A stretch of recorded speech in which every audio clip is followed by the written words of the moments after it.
Hey everyone, this is Don Rasmussen, managing partner here at Quartermaster Tax. We are so glad that you are watching this video, and you're going to be so glad that you watch this video as well, because I have a tremendous guest today, Devon Johnson, straight from Costa Rica.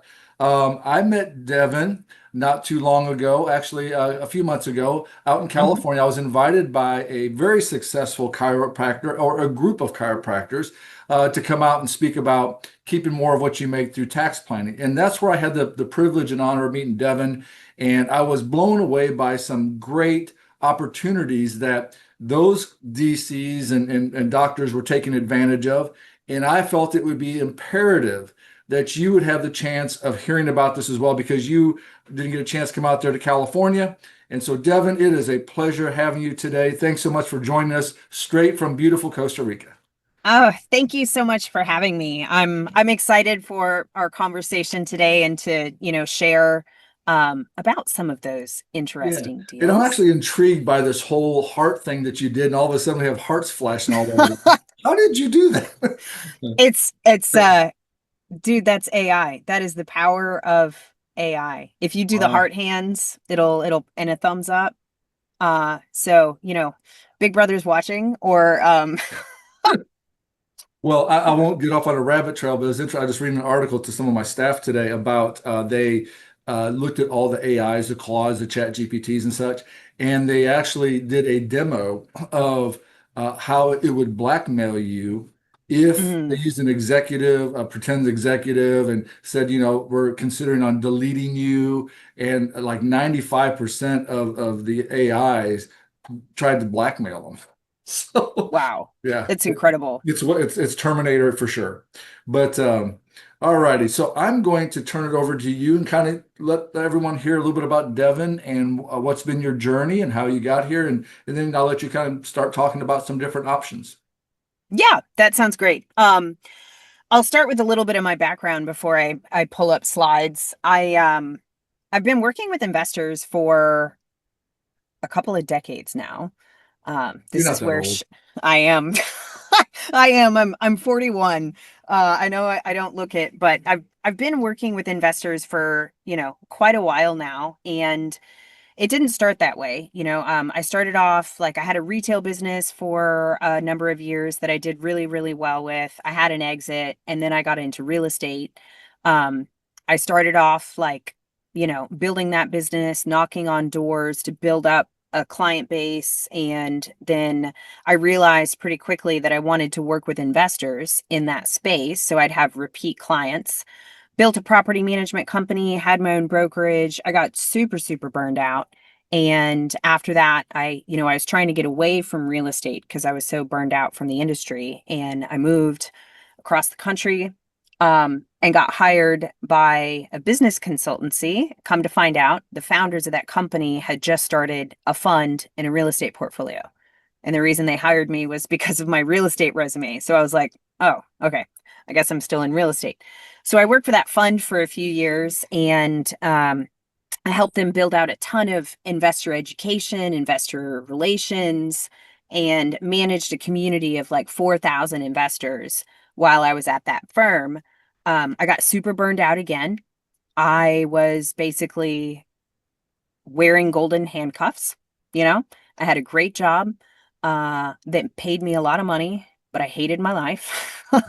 I was a complete and total slave to my life. And yeah, so when I left that opportunity and kind of went out on my own again, I'm better suited as an entrepreneur anyway, Yeah. like I'm kind of a rebel, purple hair, ring in the nose. I don't make a great employee. So I went back out on my own and I just started getting hammered with requests for consulting of all kind. Like, can you help me raise capital? Can you help me with investor relations? Can you help me, with all of these things? And people kept coming to me asking me to help them raise money. And I was a bit confused at first. Honestly, I was like, I haven't really said that I do that, but okay. So a friend reached out one day and was like, "Hey, I'm working on this roll up. Can you help me with some seed capital?" And I didn't know anything about mergers and acquisitions. I didn't know what a roll up was, but I have a, big interesting Rolodex, and I thought, you know what? Actually, I think I do know somebody that does that kind of a thing. And bibbity bobbity boo, I raised 55 million bucks. Wow. Um, a little bit of money. And it Yeah. kind of, skyrocketed from there. But it it created this idea for me that like there are two groups of people that are constantly trying to meet each other, which is investors that have some capital, at different quantums. And there are amazing opportunities out there. And they kind of have trouble sometimes finding one another. So So you're a that matchmaker. that is exactly what I do. So, in compared to trying to find a mate or a significant other, you're finding opportunities for those who are watching to make more on what Hmm. they have, accumulated, and maybe even some, I mean, right down my alley, some little tax opportunities as well.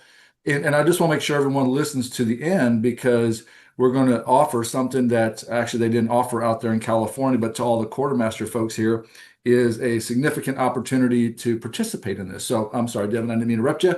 I'll let you continue on, little matchmaker. Yeah, so no, I love that's what you said because that is exactly what I do. I don't have a finance background. I'm not a money manager. That's not what I do. But because last year I raised $4 billion, which is a lot of money, I'm in this really unique position where I see so much opportunity.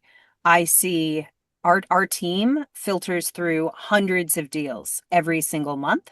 So I'm able to kind of like curate through those opportunities and find some of the best ones for, like the kind of clients that you serve and the investors in our community that they're looking to create more cash flow.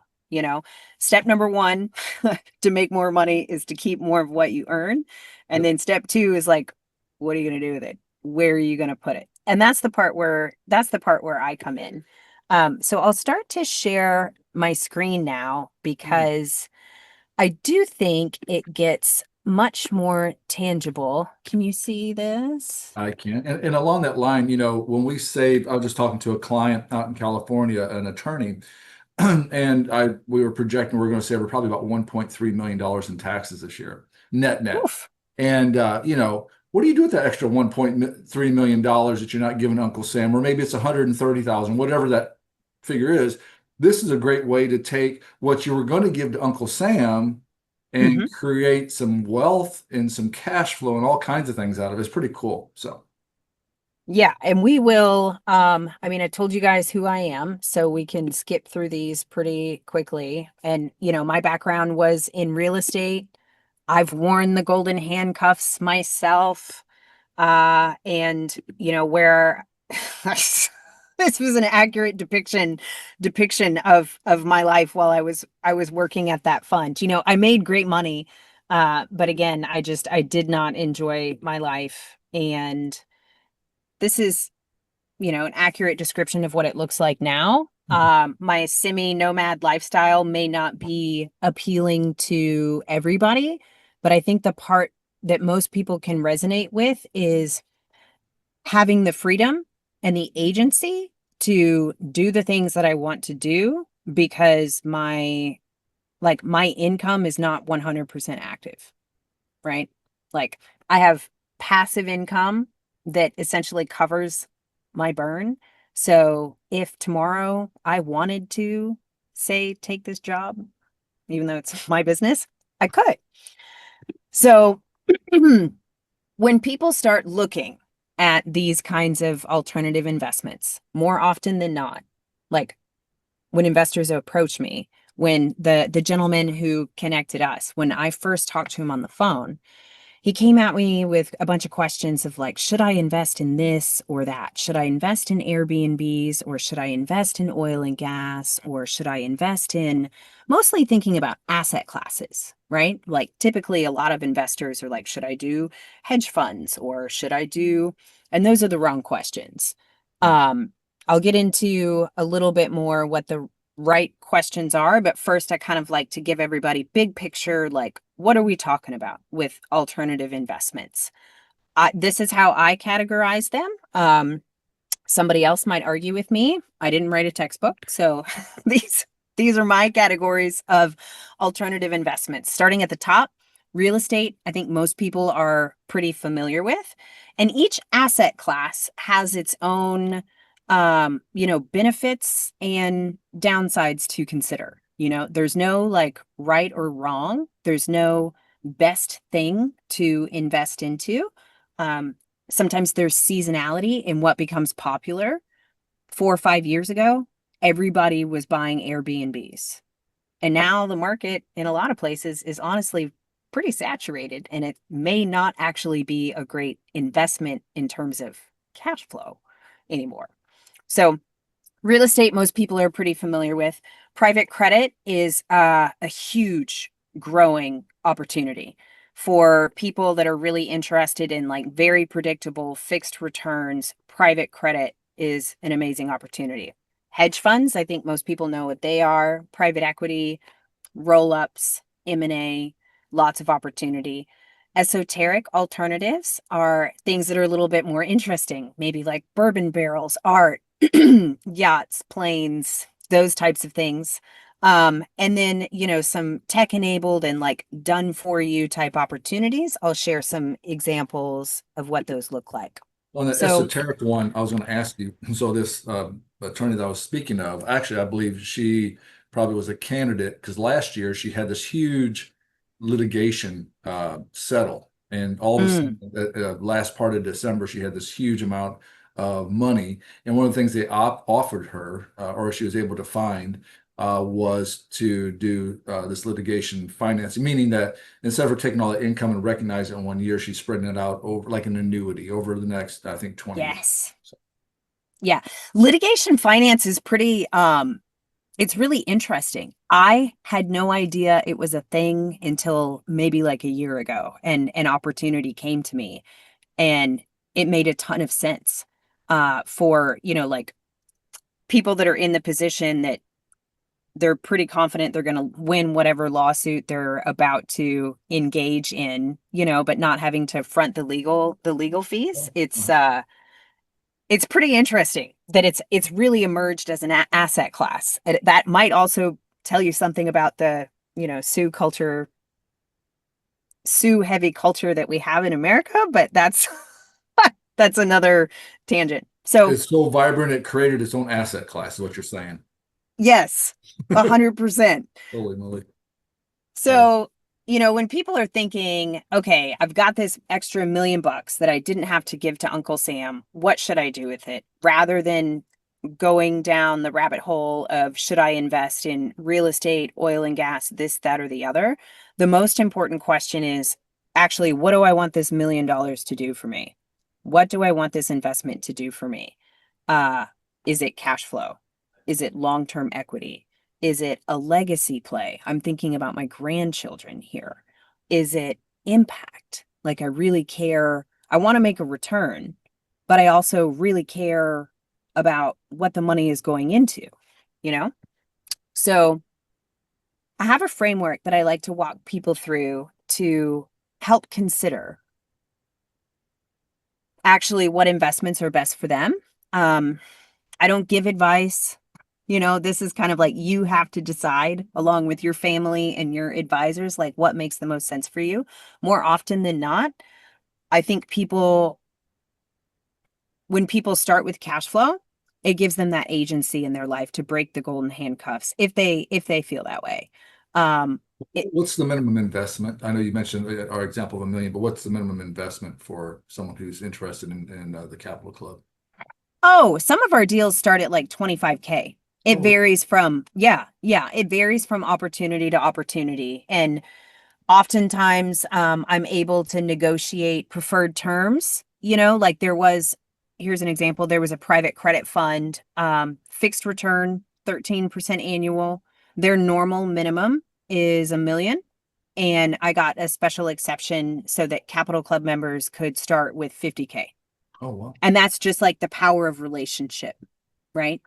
That somebody on their own, if they Googled that opportunity, they probably wouldn't be able to to do that by themselves. Um, so yeah, the minimums start there have been some that have been 20K for a commodities trading fund that also offers liquidity. So like your capital's not tied up. Yeah, so it's, smaller. My goal with the Capital Club is essentially to democratize this whole world of private investments and private equity that's normally hard to access unless you're a family office. So my goal is to like distill through all the opportunities that are out there, find the best ones that I can, offer them in a way that's like easy to digest, where somebody can filter and sort within our custom client portal what is the best fit for them based on, is it cash flow now, cash flow later, impact, all of those things, and be able to make the choices that make the right sense for them.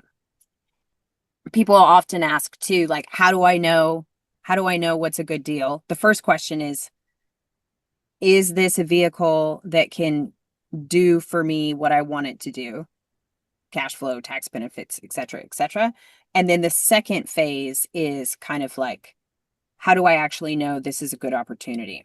Our team weeds through as much as we possibly can.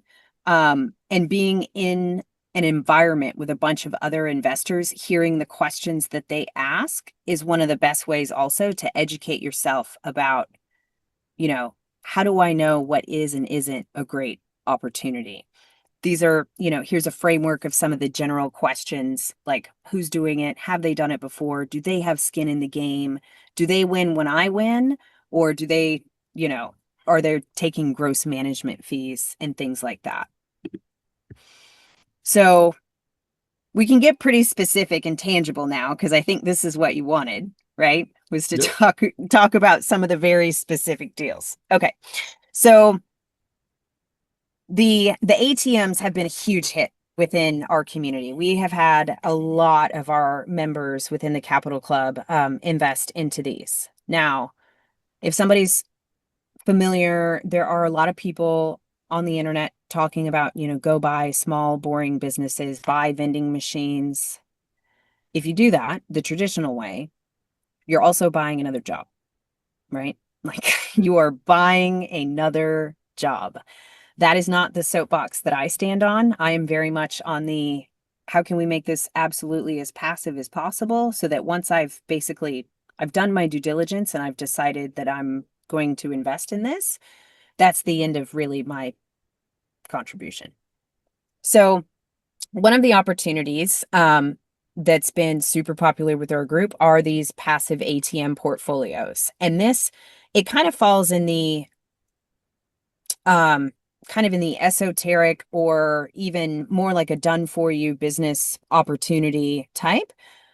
The way that these investments work is you make an acquisition of an existing portfolio of ATMs. The operating partner, meaning the person who's going to load the cash into the machines, fix them if they get broken, optimize by adding advertising banners on the top if they don't already have them. They will basically, the investor and that operating partner create a new LLC with like a 95-5 split, right? So that operating partner they're in charge of doing all of the work. The investor is basically just bringing the money to the table. I've got a little screenshot there of some that is an exact return from one of our Capital Club members. He invested $400K into one of these portfolios. So that's a larger check than, some people may be comfortable with. But for like the guy that you mentioned at the beginning, or maybe it was a woman who had $1 million, that would be about double the size of this particular portfolio. It took a little bit of time that $8K a month was not instant, right? It took maybe 6 months to kind of like ramp up the income to that level, but he's consistently making, almost $100K a year from this investment. Now, since you own this portfolio of ATMs, you have the opportunity, you can hold it as long as you want to. Lifespan of them is usually about 17 years. So it doesn't go on forever and ever. After about 17 years, the machines are obsolete, right? Uh, or you can exit it after a few years because there are much larger owners of ATM portfolios that would happily buy one that is optimized around a 2.5x, 2.5x, whatever the revenue is. This is another one. It's a debt fund that's been extremely popular with our group. I consider it kind of like it's like a sexy vanilla kind of deal. Like it's pretty vanilla. It's 10% a year, right? But one of the things that's really appealing about this particular debt fund to me is that they offer liquidity. Your capital is not tied up for 3, 5, 10 years. So 10% annual return is double the yield that you can get from the highest paying savings account out there. And basically what they do are they do real estate loans out of this fund. They're always first deed of trust. They're extremely strenuous about who they loan their money to. Their fund has been third party audited by Charles Schwab. It's like it's not like somebody across the street who's like, hey, I need a private money loan. Trust me. These are institutional guys with institutional experience. It's a pretty large size fund. But offering that liquidity is pretty amazing. And because the reason they're able to offer that liquidity to the investors is because they originate these loans and they sell the paper usually within about 2 weeks. So Oh, wow. they don't actually keep very much debt on their books because they're originating really, really high quality loans that larger institutions want to buy. Are they So mostly commercial or are they yes, residential? yeah, it's basically all investment properties. It could be a single family home, but it has to be an investment property. So they're not doing any kind of loans for owner occupants. They're basically just real estate developers are the only people who are taking out loans from them. Okay. All right. Oil and gas. Another one that has been extremely popular with our group. This fund, they're actually on their fourth fund now. The family has been in the oil and gas business for over 100 years. They're not brand new. They have essentially a value add kind of strategy. So they drill wells in multiple locations. They basically optimize them for a few years, and then they exit to a much larger institution or like they're not holding on to them for long periods of time.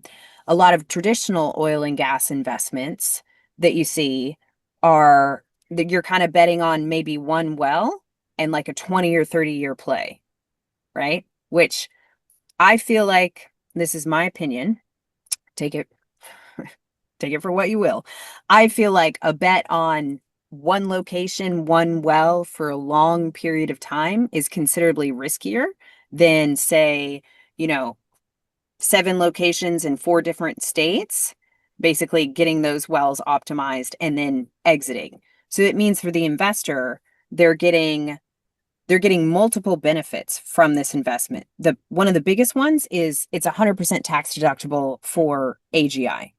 You get about 75 to maybe 80% of that tax deduction in the first year, and then the remainder in the second year. So if you make a 100K investment into the fund, that first year, you've immediately got 75K off you've got a 75K deduction off your taxes. So there's like immediate ROI there. And then they pay distributions monthly, annualized.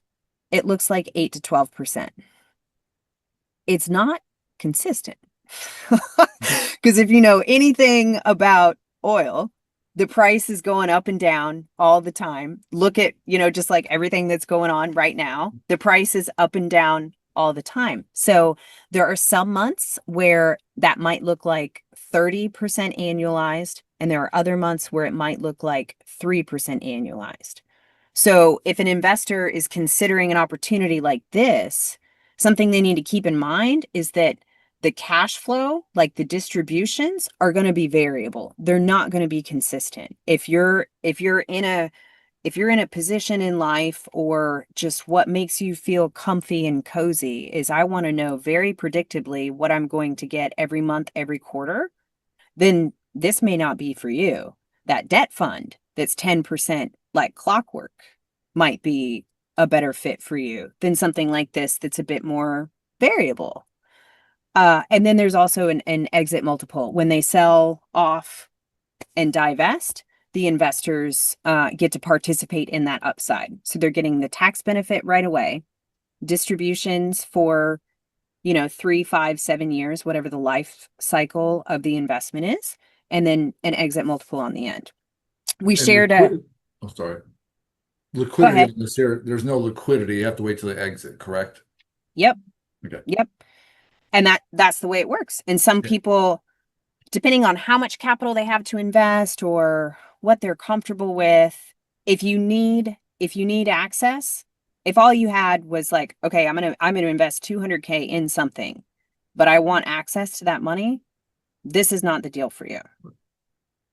I would go back to one of the other ones. You can't get it all in Right. one deal. It's kind of like, if you're looking for liquidity, tax advantages, cash flow, long-term upside, impact, usually you can hone in on maybe 2 of those 5 like main reasons, but very rare to find something that's got it all. So, This is one here that I don't want to jump in front of you, but I'm actually excited for you to talk a little bit about this and share a little bit of your experience too, because everybody wants to be in these short-term rentals. Matter of fact, I was talking to one of my team members, and his brother's looking at buying a beach property for this particular purpose. Now, like these Airbnbs, VRBOs, all these here are really what you're talking about, correct? yeah, exactly. And I'm not going to say that they're a bad idea. Uh, I love Airbnbs. Mhm. And there's a big difference between, I want to invest in an Airbnb because I think I want a 36% annual return, and what I actually want is a lifestyle asset, which is what I have. This is something that I want to enjoy, and I want to monetize it in a way where I can either take losses, offset some expenses. Basically, I'm not really paying for it out of pocket, but my lens is not, I want to make massive passive income from this. So I have a place here in Costa Rica. Um, it maybe would break even. Not really. I pretty much take losses on it. That's part of the reason I have it. But I have a house in paradise, right? Yeah. So that's the purpose of it for me, is return on joy. It's not cash flow. It's because Right. it makes Devon happy. But if you think you might want to buy a house on the beach because you're going to make a ton of money from it, you might be wrong. I have 17 Airbnbs in Nashville. They're townhomes, right? 5 of them caught on fire. We have insurance. It's fine. It's myself and a few partners, but like, there's no cash flow coming from those for a number of years now. We will have to rebuild. Uh, it is what it is. And honestly, they don't, even before those 5 caught on fire, they cash flowed okay. Not really a ton. Um, but when we exit, we'll have equity, and we'll make a return that way. But considering that 5 of them caught on fire, there's not going to be any cash flow for a hot minute. We might have to do a capital call, with some of us, and make some contributions, which stings a little bit. But I've gotten depreciation from it. And when we sell it in the future, when we sell all those townhomes off, because Nashville is like a booming real estate market, when we sell them all off, I'll make money then. But basically, I made that investment um Can you expound upon 4 years ago. wow. Yeah. So Can, I was asking you about the tech enabled. Can you clarify what that exactly means? yeah. So this particular opportunity that we're seeing on the screen here, the tech-enabled short-term rentals, this is an Airbnb fund. So investors that want to participate, they can invest. The minimum is 25K. The founders of this fund, one of them was one came from Meta and the other one came from Apple. One of them was an engineer. The second one, she designed the original AirPods. So these are like tech nerds that basically decided they wanted to go into real estate. And what they did is they used all of their technology knowledge to be able to scrape and compile data in a truly genius way so that they have only acquired and operated Airbnbs in the exact areas, the exact kind of properties where they are making maximum profit. But they've got the engineering and tech brains behind it. So they're now on like their third fund. I think the second fund grew to like 200 million. They're in places like Charleston, Scottsdale. They only do like 5-bedroom houses with a pool. So they're buying like multi-million-dollar properties.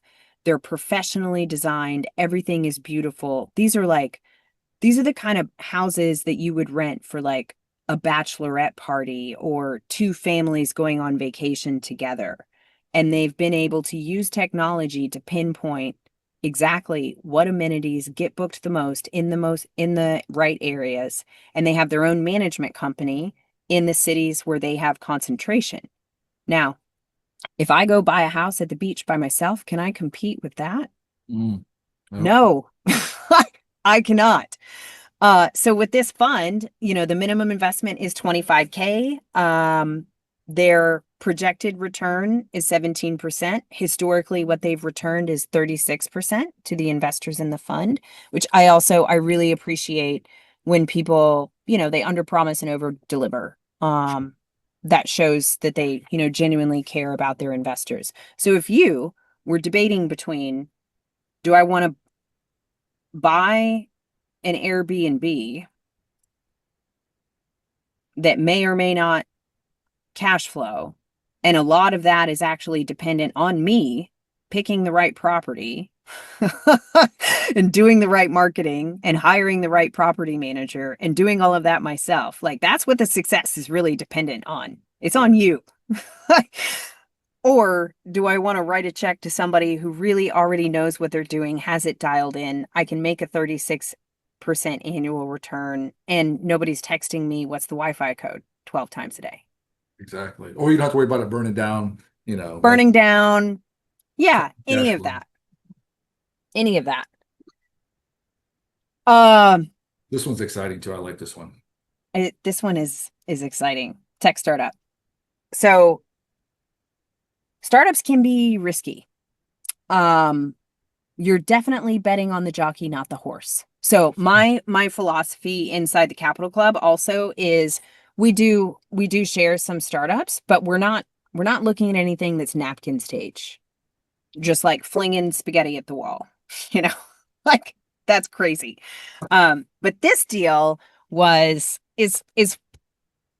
pretty amazing. So um the co-creator of Apple Pay is one of my private clients. I mentioned in the beginning that I've raised quite a bit of money. So this is one of the guys that I work with one-to-one to raise pretty significant capital.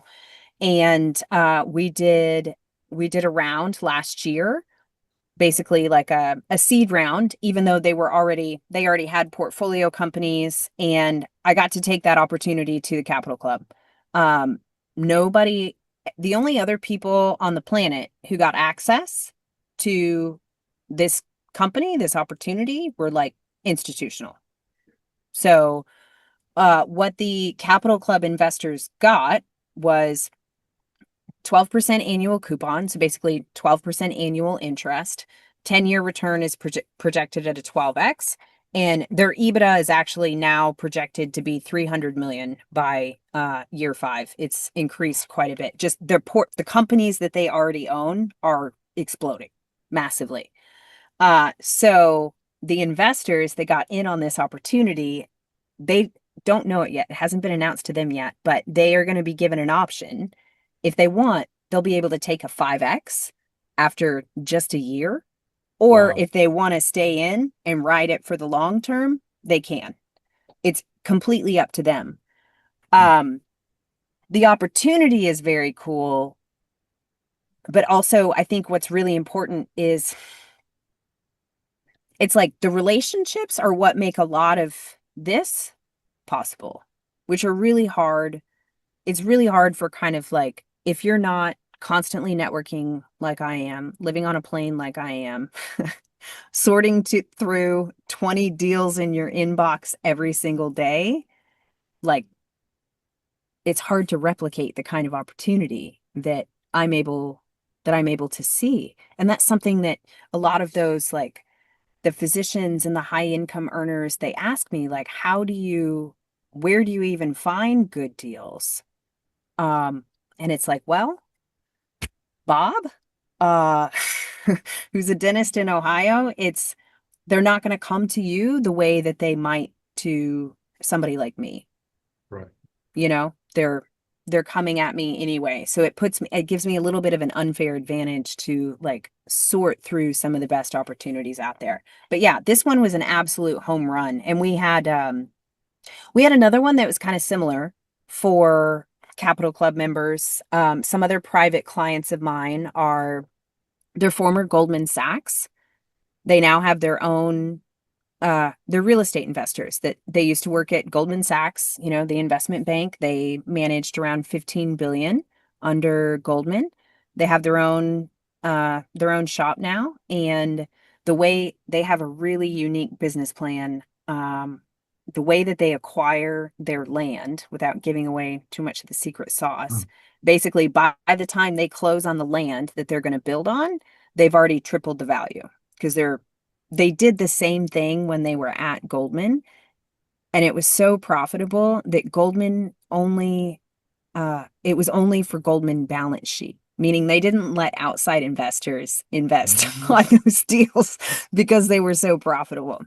Wow. Those guys are private clients of mine. So we got that opportunity in front of the Capital Club members. So and it was a longer term equity play because they do development projects, right? Mhm. So it's not going to cash flow right away. They got to buy land and they build like massive towers, you know? Yeah, That's amazing. it's pretty cool stuff. And then, yeah, okay. So some of the esoteric things that I like that have been really interesting, and one of my favorites, I need to put it on the slide. I don't know if I told you about the bourbon barrels. No, Okay, so the bourbon market is like, there's like 5 guys, I think. If you want to buy a bourbon barrel, like from the source, not after it's been resold, there's like 5 brokers on the planet. There's 5 dudes. If you don't know one of those 5 dudes, you can't buy the raw barrel. So there's this investment group that they've got an in with one of those 5 guys. And what they do is they just buy barrels of bourbon. They put them in a warehouse. They don't touch them for 4 years. And then they resell them to smaller distilleries, people white label, et cetera, approximately 4 years. So buy, hold, resale. There's no people, there's no toilets, there's no maintenance. The warehouse, everything is insured. And it's insured by Lloyd's of London, so it's also insured for upside. And the barrels are incredibly easy to liquidate on the back end. There are plenty of buyers. And historically, they've been doing this for a few years now. Historically, the return it's about a 25% IRR. So basically doubling your money in 4 years. And the worst thing that happens is a tornado blows the warehouse away and it's insured. So you still get your money back and some upside. It's Yeah. like, you What know, a niche. What a niche. I mean, who'd ever thought that? I mean, no, I don't think that ever crossed my mind. no, it never would have crossed my mind that that was a thing. But when I saw it and dug into the data and I was like, wait a minute, it's insured. So the worst thing that happens is I get my money back. Hmm. Wow. Like, that's incredible. That It's not open all the time. When it is open, it fills up pretty quickly. And luckily we're able to kind of like get in the front of the line so that, people can get an opportunity to get in on that deal. It's longer term play. There's no cash flow for 4 years. Nothing's happening. It's just sitting in Kentucky Wow. doing nothing. We're rounding the corner here, so I think we have about another 5 minutes or so. So I'll let you hit some highlights as we go along. Yeah, I think the last thing I really wanted to share was about, return on joy is super important to me, at least. Um, and like my place here in Costa Rica, we already talked about it a little bit. That's really what it's about. It's not about maximum cash flow. There are other things, those ATMs that I showed you, those are pretty good cash flow. 36% annual return from a fund that I don't have to do anything. I just write a 25K check and I can get that kind of a return. That's a pretty good like return ROI, if you will. Absolutely. But the investment that brings my heart the most joy, investment, because I take some deductions. I take a loss on it on paper. It kind of pays for itself mostly. I run it when I'm not there, but I'm there more than I'm not. The purpose of the cash flow is to pay for that, Right. right? And then I've got the best of both worlds. So happy to answer any questions. Yeah, I Yes. mean, So told you a what we couple of do. quick So questions for you. So number one is if so 25,000 sounded like that was probably the lowest in entry point. yeah, And they can do multiple different projects that you might have, in the inventory at the time. And so kind of walk through a little bit about the Capital Club. What exactly is yeah, that? And what's the process if somebody is interested in becoming a member of this club, what that looks like? yeah, absolutely. So the Capital Club is basically we do a few things. It's access to opportunities like this. We have them all inside of a fully custom built client portal that you would get access to where you can sort and filter based on whatever it is that you're interested in. We also do master classes once a month on all kinds of wealth building subjects. Oh, So it might be how to get a business line of credit. It might be a deep dive on a specific industry. Like tomorrow, we're talking all about managing downside risk in alternative investments. So basically, a fund manager is walking us through here's how he thinks about combining different alternatives yeah, to mitigate his downside, very right? cool. Yeah. Um, and then we've got a community of investors. So if someone joins our group, we are happy to basically my Rolodex is your Rolodex. So Mm. we help facilitate connections within the community for like-minded investors. Yeah. Um, Normally, it's $5,000 a year to be part of our community, but I wanted to extend to your incredible audience a discount. So we'll do, $3,500 for the year, which is, it's not Pretty very cool. much Yeah. for, yeah, there's a ton that you can learn. And honestly, one of the best ways for people to figure out what are some what are some of the right deals for them is just to have access and to Yeah. look. And I've built a container where you can see them. You can read through all the information. We share a new deal every Tuesday minus holidays. Mhm. So it's a lot. Over a year period, you're looking at, approximately 4 a month. It's a lot of opportunities. And then one masterclass a month as well. So if anybody's interested, I think we'll have a form and a link to fill out. And if anybody if they have questions, if they want to talk more in depth, happy to have somebody from the team, hop on a call. Absolutely. And just one last question I had for you. So if I'm a client or pardon me, a club member, and I have, let's say, two or three hundred thousand dollars that I want to invest, in some of your events. So as far as choosing, do y'all offer some kind of, not necessarily investment advice, but maybe some suggestions on maybe like what they want to accomplish, whether that's cash flow now? Of course, we have the oil where it's, it's not consistent on a monthly basis, but maybe you have, one of the other strategies that are more consistent, or maybe a combination thereof. Do y'all give any type of insight on that? Yeah, I'm not a fiduciary, so I can't give financial advice. Right. And we do have like concierge type service. So if somebody has question, Mhm. we'll be able to help answer those. And if someone sees an opportunity inside our portal that they're interested in, we connect them directly with the fund manager, with the CEO. If Okay. they want to ask questions, if they want to get their CPA, if they want to get you on the call with them, like they're more than welcome to do that. We have some members of the community, that are farther along.